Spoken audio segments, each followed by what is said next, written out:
ओवैसी भारत के सबसे लोकप्रिय मुस्लिम राजनेता। एक राजनेता से कहीं अधिक है उनकी पहचान। महान समाज सेवी भी हैं। असदुद्दीन ओवैसी संसद रत्न अवार्ड से भी किया जा चुका है सम्मानित। राजनीति में आने से पहले क्रिकेटर बनने का देखते थे सपना। अपने किन बयानों के कारण ओवैसी ने खड़ा किया है विवाद और क्यों उनकी पार्टी AIMIM को बीजेपी की बी टीम कहा जाता है। असदुद्दीन ओवैसी के बारे में आज हम आपको कई रोचक बातें बताएंगे जिनके बारे में आपने पहले कभी नहीं सुना होगा। असदुद्दीन ओवैसी का जन्म 13 मई सन 1969 को हैदराबाद में हुआ था। उस समय हैदराबाद आंध्र प्रदेश का ही हिस्सा था। ओवैसी के पिता और दादा भी राजनीति में पूरी तरह से सक्रिय थे। उस्मानिया यूनिवर्सिटी से ओवैसी ने ग्रेजुएशन की डिग्री हासिल की थी और इसके बाद वे लॉ की पढ़ाई करने के लिए लंदन चले गए थे। वापस आने के बाद उन्हें बैरिस्टर असदुद्दीन ओवैसी के तौर पर जाना गया। ओवैसी एक राजनेता होने के साथ साथ एक वकील भी हैं। ओवैसी को भारत का सबसे लोकप्रिय मुस्लिम राजनेता के तौर पर जाना जाता है। उन्हें दुनिया के 500 सबसे प्रभावशाली मुसलमानों की सूची में भी शामिल किया जा चुका है। मुसलमानों के हक में अक्सर वो अपनी अपनी आवाज उठाते नजर आते हैं। असदुद्दीन ओवैसी के पिता का नाम सुल्तान सलाहुद्दीन ओवैसी था और माता का नाम नजमुन्निसा ओवैसी था। उनके पिता लंबे समय तक ऑल इंडिया मजलिस ए इत्तेहादुल मुस्लिमीन यानी AIMIM के अध्यक्ष रहे थे और 20 सालों तक हैदराबाद से सांसद भी रहे थे। वर्तमान समय में असदुद्दीन ओवैसी के पास AIMIM की कमान है। AIMIM भारत की सबसे बड़ी राजनीतिक पार्टियों में से एक मानी जाती है। इसकी स्थापना सन 1927 में ब्रिटिश भारत के हैदराबाद राज्य में नवाबों के द्वारा की गई थी। आजादी के बाद असदुद्दीन ओवैसी के दादा अब्दुल वाहिद ओवैसी ने पार्टी की बागडोर अपने हाथों में ले ली और तब से इनके खानदान के पास ही इस पार्टी की बागडोर है। असदुद्दीन ओवैसी ने सन 1994 में पहली बार हैदराबाद की चार मीनार विधानसभा से चुनाव लड़ा था और अपने पहले चुनाव में उन्होंने 40,000 से अधिक वोटों से जीत दर्ज की थी। इसके बाद सन 1999 में एक बार फिर उन्होंने शानदार जीत दर्ज की। साल 2004 में ओवैसी ने हैदराबाद लोकसभा सीट से चुनाव लड़ा और इस बार भी उन्होंने ऐतिहासिक जीत दर्ज की। तब से लेकर आज तक वो हैदराबाद के सांसद हैं और लोकसभा के मेंबर हैं। साल 2014 में ओवैसी को संसद रत्न अवार्ड से सम्मानित किया जा चुका है। वो संसद में हमेशा ही सक्रिय रहते हैं। जनहित के मुद्दों पर वो अक्सर अपने विचार व्यक्त करते हैं। हालांकि कई बार उनके विचार विवाद का रूप ले लेते हैं। ओवैसी ने तेलंगाना की सभी मस्जिदों में इमाम के लिए हर महीने 5,000 रूपए पेंशन की शुरुआत भी की है, जिसका फायदा आज 9,000 से अधिक इमाम को हो रहा है। शिक्षा और स्वास्थ्य के क्षेत्र में ओवैसी ने काबिले तारीफ काम किया है। उनके ट्रस्ट सालार ए मिल्लत के तहत देश भर में 12 कॉलेज, 9 हाई स्कूल और 2 हॉस्पिटल संचालित किए जाते हैं। ओवैसी स्कूल ऑफ एक्सीलेंस और दक्कन मेडिकल कॉलेज की गिनती भारत के टॉप शिक्षा संस्थानों में होती है। इसके अलावा पॉलिटेक्निक, फार्मेसी और इंजीनियरिंग के कॉलेजों में बेस्ट एजुकेशन भी दी जाती है। ओवैसी हॉस्पिटल में 2500 से अधिक बेड्स की व्यवस्था है, तो वहीं उनके दूसरे हॉस्पिटल में भी 1500 बेड्स मौजूद हैं। उनके हॉस्पिटल को एशिया के सबसे साफ और हाइजीन हॉस्पिटल होने का पुरस्कार भी दिया जा चुका है। हर साल हजारों लाखों लोग उनके अस्पताल में मुफ्त उपचार का लाभ ले रहे हैं। हैदराबाद में ओवैसी के द्वारा एक पुलिस ट्रेनिंग कैंप भी चलाया जाता है, जहां गरीब बच्चों को मुफ्त में पुलिस की ट्रेनिंग दी जाती है। साथ ही वो महिलाओं और बालिकाओं के लिए कई ट्रेनिंग कैंप और स्किल सेंटर भी चलाते हैं, जहां पर सिलाई, कढ़ाई, बुनाई करना और कंप्यूटर चलाना सिखाया जाता है। साल 2012 में फोर्ब्स ने ओवैसी को एजुकेशन और हेल्थ सेक्टर में काम करने वाले शीर्ष व्यक्तियों की सूची में भी शामिल किया है।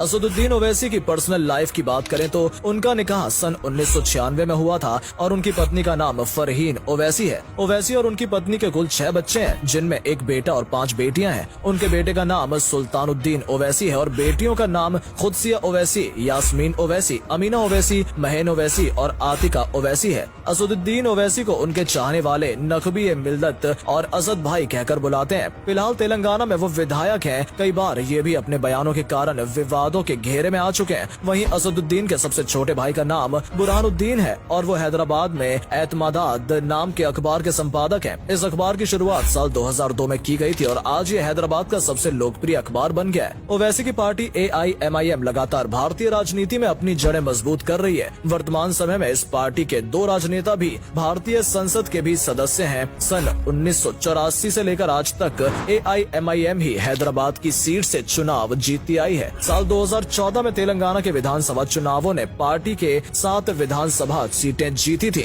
जिसके बाद चुनाव आयोग ने इसे राज्य पार्टी का दर्जा दे दिया था। साल 2020 में बिहार ने भी AIMIM 5 विधानसभा सीटें जीत चुकी और धीरे धीरे अन्य राज्यों में भी ये पार्टी अपने पैर पसार रही है। भले ही पार्टी की कमान मुसलमानों के हाथ में है, लेकिन पार्टी खुद को सेक्युलर मानती है। हैदराबाद के नगर निगम चुनावों में पार्टी ने कई हिंदुओं को भी टिकट दिया था और नगर निगम का मेयर भी बनाया था। अन्य राज्यों के चुनाव भी पार्टी हिंदू उम्मीदवारों के मैदान में उतर चुकी है। ओवैसी को बहुत से लोग केवल एक मुस्लिम राजनेता के तौर पर देखते हैं, लेकिन कई बार वे मुसलमानों के अलावा अन्य जरूरी मुद्दों पर भी अपनी आवाज उठा उठाते नजर आते हैं। किसी भी धर्म या संप्रदाय के खिलाफ जुर्म होता है तो ओवैसी उस जुर्म के खिलाफ जरूर आवाज उठाते हैं। वो ISIS जैसे आतंकी संगठन का कई बार विरोध कर चुके हैं। कुछ साल पहले ओवैसी ने मुसलमानों को हज यात्रा के दौरान दी जाने वाली सब्सिडी का भी विरोध किया था और कहा था कि इस पैसे का इस्तेमाल महिलाओं को शिक्षित करने के लिए किया जाना चाहिए। मुंबई में 26/11 के दिन हुए हमले का भी ओवैसी ने विरोध किया था और कहा था कि भारत का प्रत्येक दुश्मन मुसलमानों का भी दुश्मन है और ऐसे लोगों को सख्त से सख्त सजा दी जानी चाहिए। हालांकि इसके विपरीत अपने कई बयानों के कारण उन्हें विवादों का सामना भी करना पड़ा है और एक रैली के दौरान ओवैसी ने कहा था कि चाहे कुछ भी हो जाए वो भारत माता की जय कभी नहीं बोलेंगे। इसके अलावा वो गौ हत्या प्रतिबंध को लेकर भी अपना विरोध जता चुके हैं। साल 2020 में कोरोना महामारी के कारण जब पहली बार पूरे देश में लॉकडाउन लगाया गया था तो उसका भी ओवैसी ने जमकर विरोध किया था। इसके अलावा सन 1993 में मुंबई बम ब्लास्ट में दोषी पाए जाने वाले याकूब मेमन की फांसी का भी ओवैसी ने विरोध किया था और कहा था कि वो एक मुसलमान है इसलिए उसे निशाना बनाया जा रहा है। इसके अलावा संसद में भी कई बार अन्य सांसदों के साथ अक्सर उनका वाद विवाद चलता रहता है। असदुद्दीन ओवैसी पिछले काफी समय से मुसलमानों और दलितों को एक मंच पर लाने की कोशिश कर रहे हैं। हालांकि कई विरोधी पार्टियां उनके ऊपर बीजेपी की भी टीम होने का आरोप भी लगा चुकी हैं। कहा जाता है कि केवल मुसलमानों के वोट काटने के लिए उन्हें चुनाव में उतारा जाता है। वहीं ओवैसी का कहना है कि चुनाव लड़ना उनका संवैधानिक अधिकार है। असदुद्दीन ओवैसी के पास आज बेशुमार संपत्ति है। उनका हैदराबाद में एक आलीशान बंगला है जिसका इंटीरियर कमाल का है। चुनाव के दौरान उन्होंने अपनी संपत्ति 13 करोड़ रुपए बताई थी। तो दोस्तों ये थी असदुद्दीन ओवैसी के बारे में कुछ रोचक जानकारी जिनके बारे में यकीनन आपने शायद ही पहले कभी सुना होगा। एक राजनेता के तौर पर असदुद्दीन ओवैसी आपको कैसे लगते हैं हमें कमेंट करके जरूर बताएं और साथ ही ओवैसी के बारे में कौन सी बात जानकर आपको सबसे ज्यादा हैरानी हुई ये भी कमेंट सेक्शन में जरूर लिखें। अगर वीडियो अच्छी लगी हो तो इसे अधिक से अधिक लाइक और शेयर अवश्य करें। आज के लिए इतना ही, आपसे फिर मिलेंगे एक